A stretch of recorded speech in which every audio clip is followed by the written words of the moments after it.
Hello everyone and welcome back. This is Mustafa Nasser once more and you are watching Arabic for Nouns. This is exercise number 2 of this course, Arabic Essential Grammar. It's about the third lesson of this course, Arabic number and gender. You can see this lesson from the link in the video description. In today's exercise, I will cover all about Arabic gender. And in exercise number 3, we will talk about Arabic number. There is a PDF file about today's lesson. You can download it for free from the link in the video description. You will only have to give your email. You're also welcome to join our Facebook group in order to participate in our Zoom live sessions. We have a live session every weekend and it's absolutely free. Let's begin.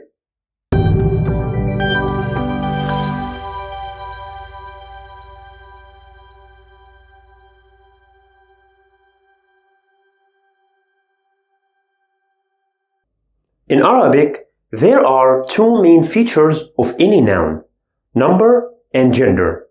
These two features are extremely related and always coming together. It's very important not only to indicate the number of a noun, but also to indicate the gender. This is very important in many applications, like choosing the correct pronoun, indicating the right demonstrative noun, or even conjugating verbs correctly. In English, we have only two classifications or two levels of number, singular and plural. But in Arabic, we have a third level in between, the dual. So, in Arabic, number classifications are three, singular, mufrad, dual, muthanna, or plural, jamma. And each one of those is further classified into both of the genders, masculine and feminine, masculine and feminine. So in total, we have 6 classifications for every single noun, based on the number and the gender. So first, we have to indicate the number, okay? Whether it's a singular, a dual, or a plural. And then the next step is to indicate which type of dual, for example, is it dual masculine or dual feminine? That's how both of them work together. Let's now talk about gender first. As I explained in the lesson, Arabic nouns are masculine by default unless they have one of the feminine signs. And here I'm talking about singular nouns, only singular. And there are 3 main signs for feminine nouns. The first one we have is التاء المربوطة, the tied ta. It shows up at the end of the word and it has 2 shapes. Whether you see a circle like this, and of course on top you will see 2 dots, or it looks like letter ha at the end of the word and of course we have 2 dots. Like شجرة, a tree, غرفة, a room. This one is easy. There is no any confusion about this. The second one, الألف المقصورة, the shortened alif. It has 2 shapes. Whether you see an alif with no hamza on top or below, or ya letter without the 2 dots below. Okay? And also it shows up at the end of the word. Like علا means glory, رضا means satisfaction. Both of them has the first shape of the shortened alif. Then we have huda means guidance and muna means blessing. Okay, as you can see, both of them have the second shape of shortened alif. And these 4 nouns can be used as proper nouns for females. And lastly, we have alif al-ta'nith al-mamduda, elongated feminizing alif. It looks like this. Letter A without hamza, and after that we have hamza on the line, like the feminine of colors. Zarqa means blue for feminine, Hamra means red, also for feminine. And then we have Sahra, desert, and Sama, sky. All these 3 signs of feminine, all of them come at the end of the word. So one way to indicate gender for any singular noun is to see or to observe the end of this noun. If it contains one of these three signs, so it is most likely a feminine. And of course, we have some exceptions. Not all nouns that contain one of these signs are feminine. Some of them are masculine. And there are also many feminine nouns that do not contain any of these signs.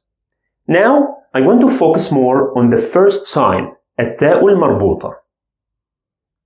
Many people used to confuse between letter ه at the end of the word and التاء المربوطة.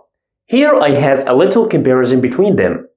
First, tight ta or التاء المربوطة has two dots on top, as you can see. This is the difference in shape, okay?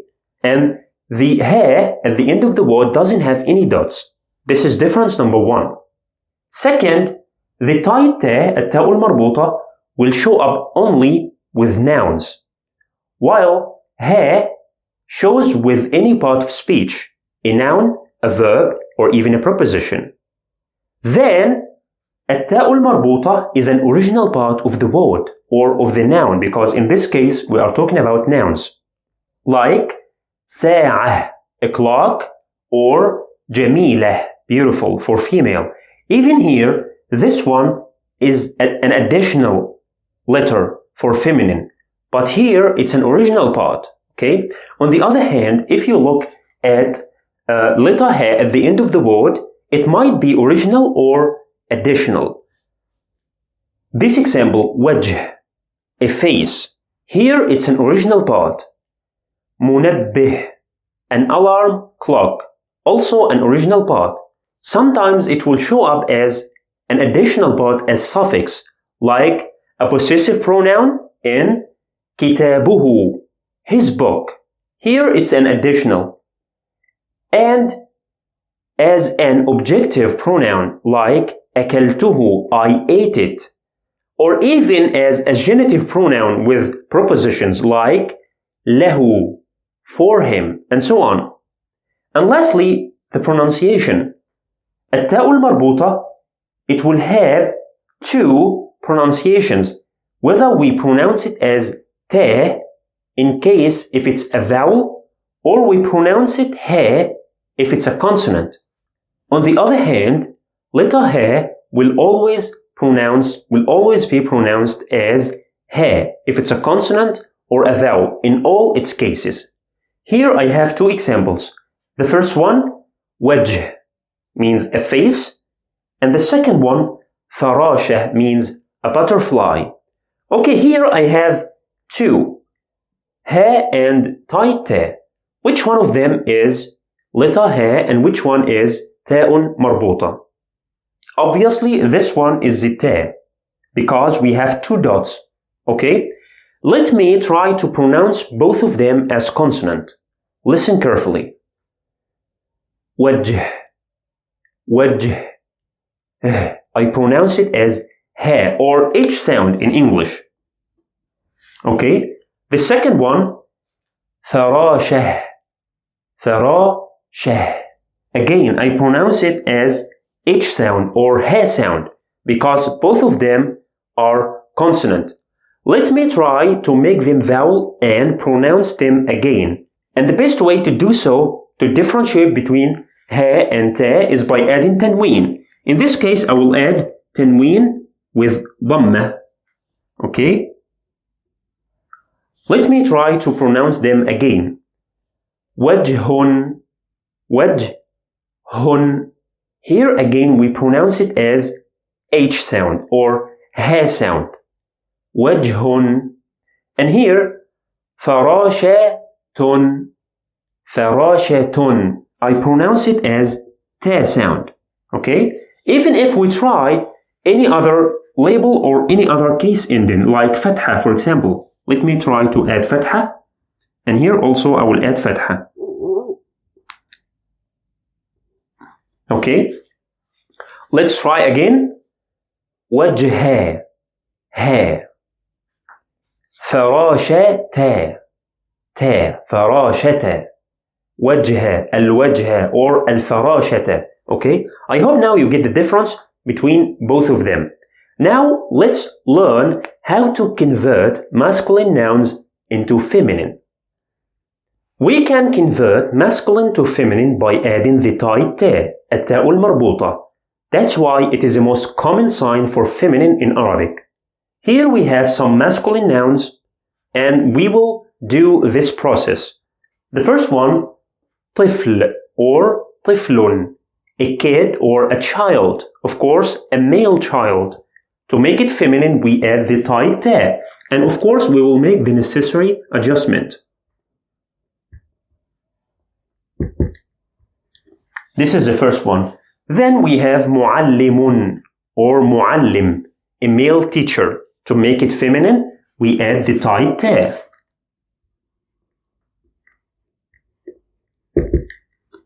Okay, then هر, a male cat. We will add the tight ta again. But here we added the tight ta in the second shape because letter ra doesn't accept joining from the left. And lastly we have an adjective, جميل, a beautiful, for male. To make it feminine we add tight ta.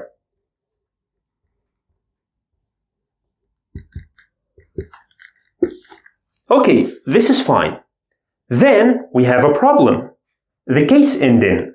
The case ending is always put on the last letter of the word, which is letter la and ma, ra, la again. But when we added the tight ta, it's no longer the last letter. The tight ta is the last letter. So the label or the case ending label will move to be on the tight ta. Okay, all of them will take tanween. What about this letter, the letter before? Is it going to be empty? No. Here is a very important rule.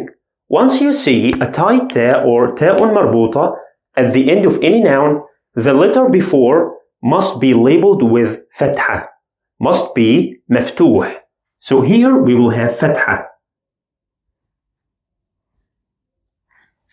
And then the remaining letters will take their own labels as usual, as in the masculine noun. So here we will just move the labels. طفلة. Here again, معلمة. Here we have kasra and we have shadda. Kasra and shadda. Here also we have fatha, kasra and sukun. Fatha, kasra and sukun. And that's all. So again, once you have a noun that ends up with a tight ta, the letter before must be labeled with fatha, like we see here. Okay? So now let's move to the last note in today's lesson. The process of adding the tight ta to a masculine noun in order to get the feminine doesn't work for all nouns and adjectives.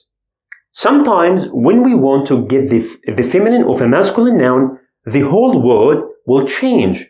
Like walad, a boy, the feminine is bint, a girl. Rajul, a man. Imra'ah, a woman. Ab, a father. A mother.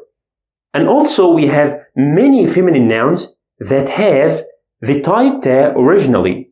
You cannot remove the tight ta in order to get back the masculine.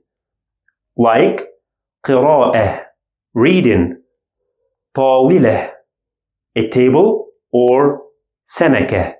And also we have many nouns or proper nouns in Arabic that doesn't contain or don't contain any of the three feminine signs and still they are feminine, as we explained in the lesson.